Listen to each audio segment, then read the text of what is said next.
नमस्कार दोस्तों, जैसा कि आप लोग देख सकते हैं ये आपको आरआरबी भोपाल का ऑफिशियल वेबसाइट है। देखिए दोस्तों, इस वीडियो में हम लोग चर्चा करेंगे कि एएलपी टेक्नीशियन 2023 में जो आपको वैकेंसी आने वाला है उसमें आपको एज लिमिट क्या रहेगा, एजुकेशनल क्वालिफिकेशन क्या रहेगा, यानी कि एलिजिबिलिटी क्राइटेरिया, किस किस पोस्ट के लिए आपका कौन कौन सा डिग्री लगेगा। जैसे मैं आपको एएलपी टेक्नीशियन में कुछ पोस्ट ऐसे होते हैं जिसमें आपको इंटर में सिर्फ फिजिक्स केमिस्ट्री मैथ चाहिए, किसी पोस्ट के लिए आपको आईटीआई का ज़रूरत पड़ता है, तो किसी पोस्ट के लिए आपको 3 ईयर का डिप्लोमा का ज़रूरत पड़ता है। तो कौन कौन से पोस्ट के लिए कौन कौन सा आपको डिग्री चाहिए, इसके ऊपर में चर्चा करेंगे। इसके साथ हम ये भी देखेंगे कि एएलपी टेक्नीशियन का जो एग्ज़ाम का पैटर्न है वो कैसा है, यानी कि पीटी में किस प्रकार से क्वेश्चन आता है और मेंस में किस प्रकार से क्वेश्चन आता है। उसके साथ हम ये भी देखेंगे कि एएलपी टेक्नीशियन में आपको मेडिकल स्टैंडर्ड का कैसा रहने वाला है, क्योंकि एएलपी टेक्नीशियन में मेडिकल आपको बहुत ही टफ होता है। तो A1 मांगता है, किस में A2 मांगता है, ये सारा कुछ इस वीडियो में हम चर्चा करेंगे। इसके साथ हम ये भी जानेंगे कि आप लोगों का फ़ी कितना लगने वाला है फॉर्म को फिल करने के लिए। आप लोग इस वीडियो को लास्ट तक देखिए, आपको सारा जानकारी मिलेगा एएलपी टेक्नीशियन से आपको रिलेटेड। देखिए दोस्तों, वीडियो शुरू करने से पहले मैं आप लोग को कुछ बता देना चाहता हूँ कि यदि अगर आप लोग भी मेरे चैनल पर पहली बार आए हैं तो आप लोग मेरे चैनल को जल्द से जल्द सब्सक्राइब कीजिए और साथ में बेल आइकन पर भी बटन दबाइए, ताकि मैं कोई भी वीडियो डालूँ तो सबसे पहले आप लोग को मालूम हो सके।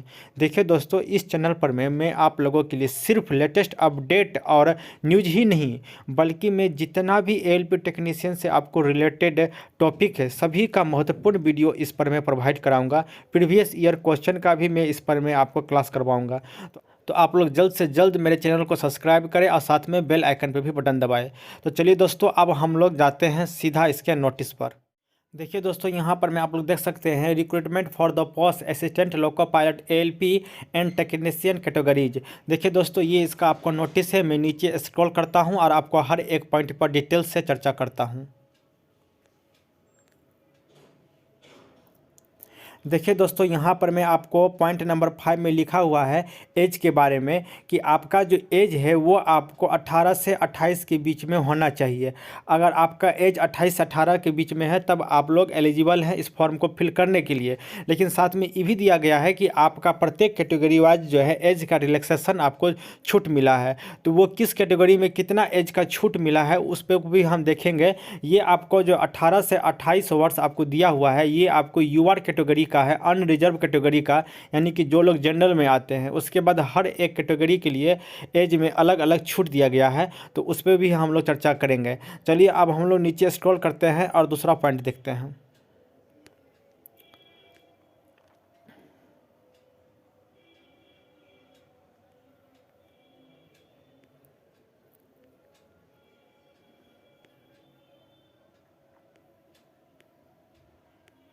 देखिए दोस्तों, ये है जो आपका मेडिकल स्टैंडर्ड है। आप देख सकते हैं मेडिकल स्टैंडर्ड है।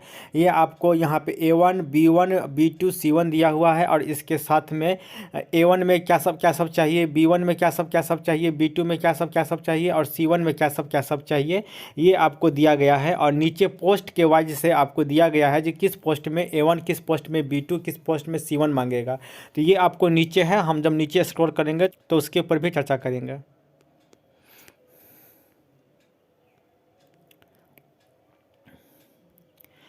से 18, देखिए दोस्तों, 18 से 28 वर्ष यूआर के लिए था।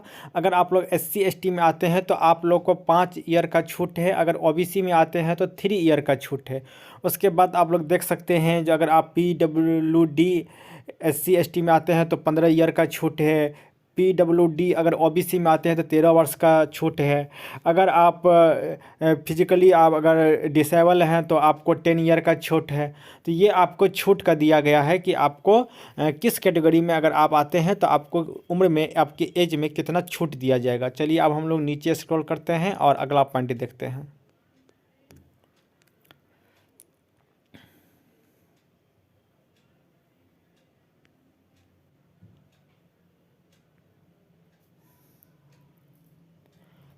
देखिए दोस्तों, यहाँ पर मैं आप लोग को फॉर्म भरने के लिए, अगर आप यूआर से अगर आते हैं, अगर ओबीसी से आते हैं तो आप लोग को 500 रुपया दिया जाएगा। वहीं पर मैं अगर आप लोग एससी एसटी फीमेल या फिर PW category ex serviceman transgender से आते हैं तो आप लोग को मात्र 250 रुपया लगेगा। और यूआर ओबीसी ईडब्ल्यूएस वालों के लिए जो है दोस्तों, वो आपको 500 रुपया आपको लगने वाला है।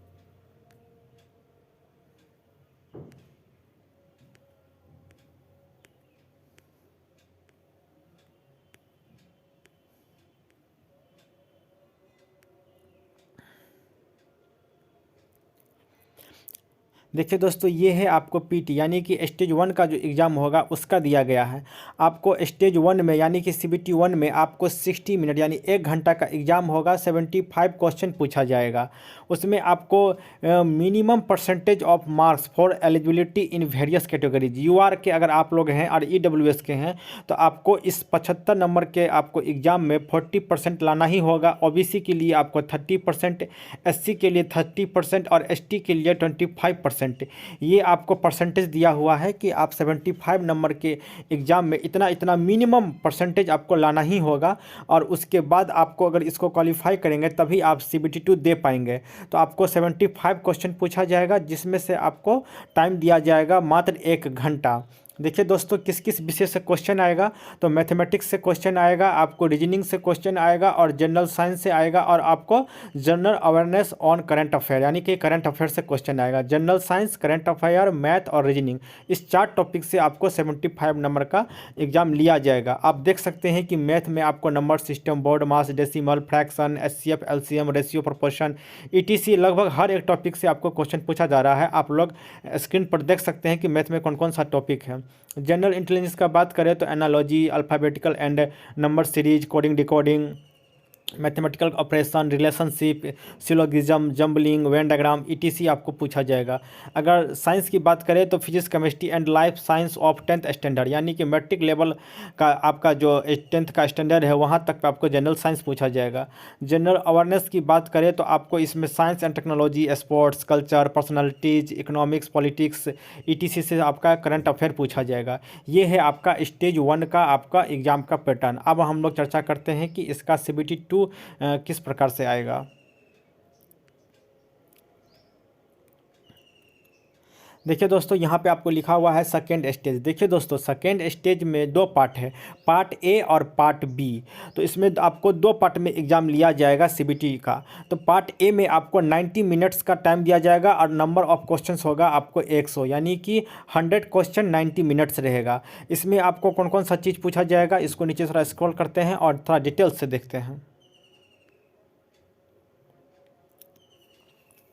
देखिए दोस्तों, इसमें भी वही चारों टॉपिक रहेगा जो कि आपका स्टेज 1 में हुआ था। मैथमेटिक्स रहेगा, जनरल इंटेलिजेंस यानी कि रीजनिंग रहेगा, बेसिक साइंस एंड इंजीनियरिंग रहेगा और general awareness on current affair रहेगा। यानी कि उसमें भी सेम 4 टॉपिक रहेगा।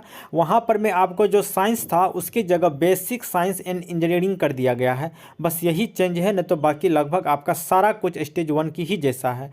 और जो पार्ट बी है उसमें आपको 60 मिनट और 75 क्वेश्चन होगा। ये आपको क्वालिफाइंग नेचर का है, ये आपका मेरिट डिसाइड नहीं करेगा। आप इसमें पूरा का पूरा नंबर ले आओ तो कोई उससे फ़ायदा नहीं होगा, आपको सिर्फ इसमें पास करना है, या जो कि आपको 35% दिया है। और इसमें आपको किसी भी कैटेगरी में आपको इसमें जो है सो छूट नहीं दिया है, सभी के लिए बराबर है, आपको 35% लाना ही पड़ेगा। ये आपका जो है पार्ट बी में आपका ट्रेड क्या है उसके हिसाब से आपका क्वेश्चन पूछेगा, आपके ट्रेड के अकॉर्डिंग क्वेश्चन पूछेगा।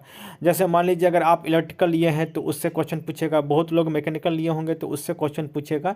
ये आपका पार्ट बी हो गया। तो ये आपका पार्ट 1 और पार्ट बी, ये जो है आपका एग्ज़ाम का पैटर्न आप लोग समझ गए होंगे। देखिए दोस्तों, मैं आप लोग को बता देना चाहता हूँ कि ये जो है सो 2018 का नोटिस है, अभी आपको 2023 का नोटिस आया नहीं है, जिसको लेके काफ़ी ज़्यादा प्रोटेस्ट हो रहा है कि सरकार जानबूझ करके इसका नोटिस जारी नहीं कर रही है।